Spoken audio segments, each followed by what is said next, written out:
Perkenalkan Bu, nama saya Muhammad Salsalaldi, mahasiswa Fakultas Kedokteran Unhas Bu. Jadi di sini Bu, saya akan melakukan penyuluhan tentang keguguran. Jadi nanti saya akan menjelaskan mungkin tentang pengertian, penyebab, juga tanda sama pencegahan dari keguguran Bu. Ya, jadi sebelumnya Bu, saya meminta kesediaannya Ibu. Apakah Ibu bisa bersedia untuk diminta waktunya saya lakukan penyuluhan tentang ini keguguran Bu? Iya, bersedia Dok. Ya, baik. Jadi Bu, sebelumnya pernah dengar tentang keguguran? Belum pernah Dok. Oh iya, tapi mungkin pernah Iya, lihat di sekitar tadi. Pernah Dok. Ya, atau mungkin kita sebenarnya pernah dengar ini keguguran, tapi maksudnya mungkin kita belum tahu. Oh ya, kita tahu jika keguguran kayak orang yang jatuh jadinya atau keluar darah gitu. Saya Jadi cuma kita tahunya begitu. ya mungkin jadi nanti selanjutnya saya akan jelaskan kepada kita sebenarnya seberapa sering ini keguguran biasa di daerahnya kita, yang biasa kita lihat, sama bagaimana sebenarnya kita kenali sama mencegah itu keguguran. Ya baiknya, jadi mungkin kita bisa nonton untuk video kali ini untuk lebih jelasnya.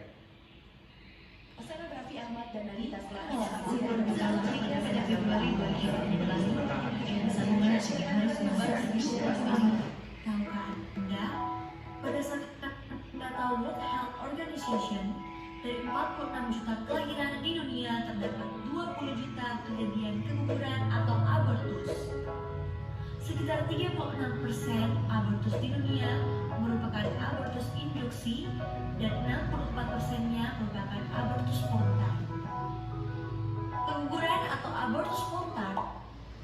Nah, jadi begini Bu, dapat kita lihat bahwa keguguran ini sangat umum terjadi, di mana pada dari kejadian-kejadian yang melahirkan sebanyak 20 juta diantaranya adalah keguguran. Jadi 46 juta yang kasus yang lahir, 20 juta juga terjadi keguguran. Seperti itu, sering itu. Dan dapat kita lihat bahwa tadi Bu, kayak artis-artis, ya bahkan mungkin orang-orang sekitar pasti pernah dengar, oh ada lagi keguguran, ada yang begini ya.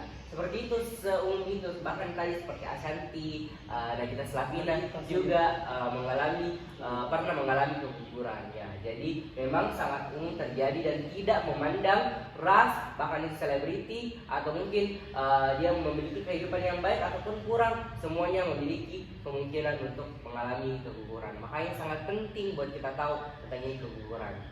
Ya, baik, saya lanjut ya Bu. Merupakan penyebab terbanyak kasus kehilangan janin, yaitu sebesar 80%. Jadi, apa yang dimaksud dengan keguguran?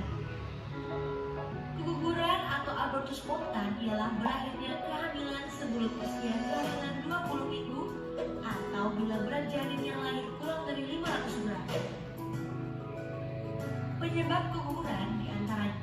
Nah, jadi kita lihat definisinya keguguran ya. Jadi kalau misalnya ada bayi lahir di bawah 500 gram atau dia tuh bayinya lahir di bawah usia 20 minggu, itu kita biasa sebut sebagai keguguran.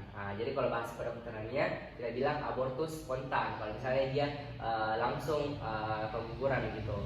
Ada juga yang namanya abortus induksi. Artinya kalau misalnya memang kita minta untuk keluar, mungkin pakai apa begitu, kita dorong untuk keluar dengan obat-obatan atau semacamnya, itu yang kita bilang abortus induksi. Tapi lebih banyak yang terjadi adalah ini abortus spontan, yang tidak dimau-mau tiba-tiba keguguran kayak begitu. Yang tadi di bawah 20 minggu sama, atau dia lahir di bawah 500 gram.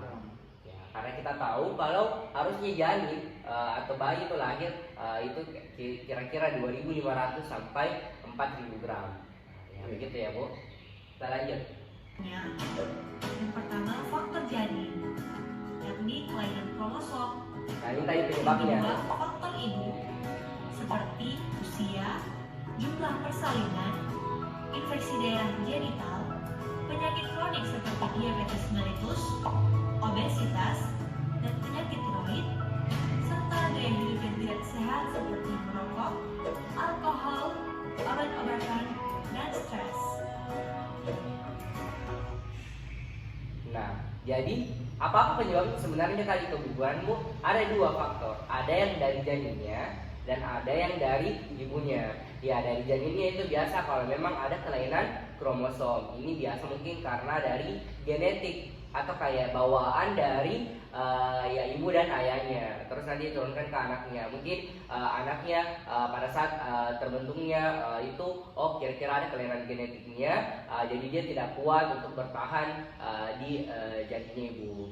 Tapi yang kedua ini yang banyak juga, yaitu adalah faktor dari ibunya. Nah, dari ibunya ini bisa yang pertama karena dari usia. Jadi kalau misalnya kita hamil itu baiknya pada rentang usia kira-kira tidak terlalu muda juga tidak terlalu tua ya. Paling kira-kira misalnya tidak boleh yang di bawah 20 tahun, itu memiliki resiko keguguran yang lebih besar. Itu pula yang usianya di atas 35 tahun, itu punya resiko keguguran yang lebih besar. Nah, yang kedua tadi dapat kita lihat bahwa ibunya juga faktor penyakit-penyakit lainnya, misalnya tiroid. Itu dia tuh penyakit, kita tahu ini ada di sini namanya kelenjar tiroid. Itu dia ada nanti pengaruhnya sama hormon-hormon tak. Kalau ada riwayat penyakit tiroid tak, nanti harus sering periksakan ke dokter karena punya resiko keguguran yang lebih besar. Penyakit lain juga tadi seperti diabetes. Ya, diabetes sama mungkin hipertensi dan juga beberapa gaya hidup yang lainnya. Misalnya kita ya mohon maaf mungkin kita tidak yang kita biasa ada orang-orang yang kayak biasa minum alkohol, narkoba, ya itu besar sekali resikonya untuk alami keguguran. Sama kalau misalnya ibu kalau ada merokok di rumah ya kira-kira jangan sampai kita hirup itu asap rokoknya, karena itu juga dapat meningkatkan resiko keguguran. Nah, sama itu juga tadi yang paling penting yaitu adalah stres, faktor stres. Ya, jadi mungkin apalagi ya kalau hamil pertama itu biasanya ibu-ibu yang hamil banyak sekali pikir ini begini anaknya, begini takut nih, ada juga kayak suaminya begini-begini. Ya, itu semua menjadi faktor penentu bisa ya menyebabkan ini keguguran. Mengerti Jiki sampai sini, Bu? Mengerti, Dok. Ya, baik. Jadi kita lanjut lagi nih, Bu. Iya. Jadi di sini kita bakal tahu apa sih sebenarnya tanda-tandanya keguguran. Ini penting sekali kita tahu karena supaya bisa kita nanti ada kita lihat atau bahkan kita sendiri rasakan, bisa cepat tangani atau cegah. Ya, baik, kita lihat. Penting bagi kita untuk mengenali tanda keguguran. Terdapat perdarahan dari vagina, adanya keluar gumpalan dari vagina, nyeri perut dan punggung ringan hingga berat, durasi kontraksi 5-20 menit, adanya kram perut bagian bawah. Ya, baik. Jadi Bu, tadi kita sudah lihat bagaimana tanda-tanda dari keguguran. Ya, jadi di sini kami dari yang buat ini video edukasi mau menyimpulkan kepada Ibu bahwa ada singkatan yang kita buat untuk mudah kita tahu itu tanda-tandanya keguguran atau gejalanya keguguran. Yang pertama yaitu adalah T, terdapat pendarahan dari vagina. Jadi ini yang paling sering kita lihat. Biasa kalau yang keguguran ya kayak keluar darah tiba-tiba, orang hamil tuh keluar darah tiba-tiba dari ininya vaginanya. Terus ada keluar gumpalan. Jadi darah, terus biasanya juga ada gumpalan-gumpalannya. Berarti itu biasa menandakan kalau ada bagian-bagian janinnya atau mungkin dari darahnya menggumpal gitu. Terus nyeri perut dan punggung ringan hingga berat. Ya, jadi biasanya dia bakal sakit, tapi ada juga yang tidak sakit.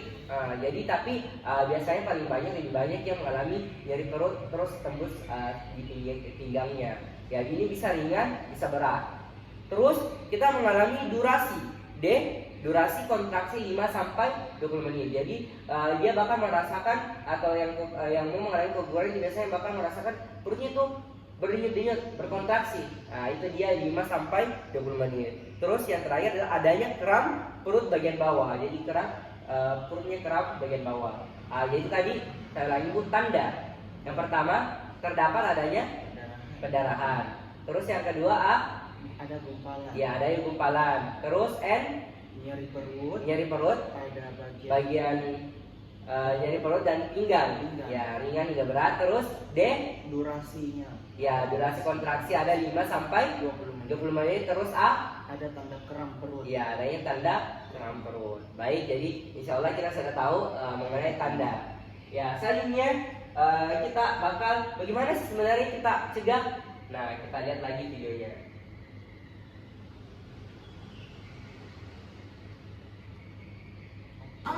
itu, cegah keguguran dengan cekatan. Cek kehamilan rutin, atasi dan kendalikan stres. Tidak lupa suplai gizi dan air mineral yang cukup.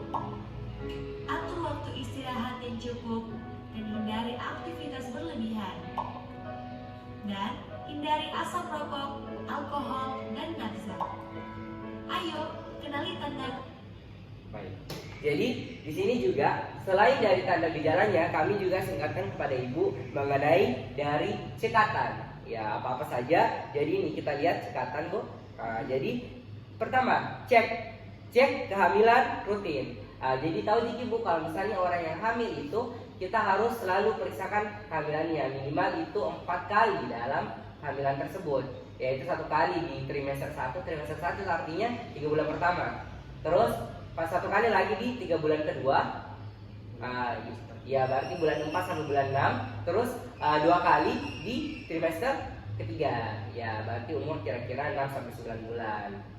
Terus ya kalau bisa ini menjadi supaya bisa kita selalu kontrol, oh bagus sih kondisi janinnya, bagaimana sehat jika apakah ada tanda-tanda kemungkinan harus cepat operasi atau apa sebenarnya itu perlu sekali kalau misalnya kita untuk lihat kehamilan rutin supaya tahu perkembangan janinnya. Oke? Baik, lanjut Bu. Terus tadi kan cekatan, ya cek terus atasi dan kendalikan stres. Nah ini tadi saya bilang, jadi kita harus bantu orang yang hamil, misalnya kalau misalnya ada yang kita tahu atau kita sendiri hamil, bisa kita kendalikan stres, tanya suami, bantu juga untuk bisa atasi stresnya bagi orang yang hamil, karena banyak sekali pikiran-pikirannya kalau orang yang mengalami kehamilan tersebut. Nah selanjutnya tidak lupa suplai gizi. Nah ini yang mempertahankan dan membantu pertahanan gizi ya kita adalah suplai gizinya. Ya banyak minum air putih, buah-buahan dan sebagainya, itu penting. Oke, terus selanjutnya itu adalah atur waktu istirahat. Ya jadi ya yang paling banyak kita tahu Bu, orang yang keguguran juga biasa yang wanita-wanita karir begitu, ya masih banyak sekali yang kerja. Itu berarti perlu bagi mereka untuk atur waktu istirahat. Dan terakhir yaitu adalah hindari asap rokok, narkoba dan juga nafsa atau narkoba begitu. Ya ini tadi bilang kalau bisa jangan ada, kalau bisa kayak jangan minum alkohol, terus jangan juga merokok ataupun menghirup asap rokok sama ya narkoba. Ya jadi bisa begitu Bu cekatan. Coba kita rinci lagi. Yang pertama cek kehamilan. Terus atasi dan kendalikan stres. Ya. Terus Kemudian tidak lupa suplai air, gizi, mineral. Terus itu atur istirahat yang cukup, hindari asap rokok, nafsa dan alkohol. Ya mantap. Baik, jadi kita lihat Keguguran dan cegah dengan cekatan. ini referensi dari kami, insya Allah semuanya dari jurnal-jurnal kedokteran. Cegah dengan Cekatan. Ya. Kenali dengan tanda, cegah dengan cekatan. Ya baik. Mungkin itu ya Bu. Mungkin sekarang ada pertanyaan mungkin dari Ibu ya, kira-kira. Iya, Dok, ini ada yang mau saya tanyakan. Jadi kalau misalnya ada tanda-tanda seperti itu saya alami Dok, apa yang harus saya lakukan? Saya bawa kemana kah atau kemana? Oh ya baik. Jadi bagus sekali ya pertanyaannya Bu. Jadi bagaimana kalau misalnya kita dapatkan ini tanda-tanda, apa yang harus kita lakukan? Nah ini bagus sekali karena ini yang bakal kita dapatkan dalam kehidupan sehari-hari. Jadi kalau ada kita dapat begitu, pertama pastikan dulu apakah memang ada tanda-tanda yang tadi, yang tanda-tanda keguguran tersebut. Yang kedua, segera hubungi, misalnya kalau misalnya kita daerah terpencil ya mungkin bidan atau bawa ke puskesmas secepatnya. Tapi kalau misalnya kita di daerah kota ada rumah sakit terdekat, bawa segera ke rumah sakit karena ini salah satu kasus darurat, jadi bisa ditangani secara cepat. Barangkali janinnya itu belum keluar secara utuh, masih bisa diselamatkan, ataupun ibunya yang berpotensi untuk berbahaya karena ada pendarahan, nanti juga bisa ini darahnya banyak keluar, bisa segera ditangani untuk menyelamatkan ibunya. Jadi segera bawa ke puskesmas, bidan atau rumah sakit terdekat.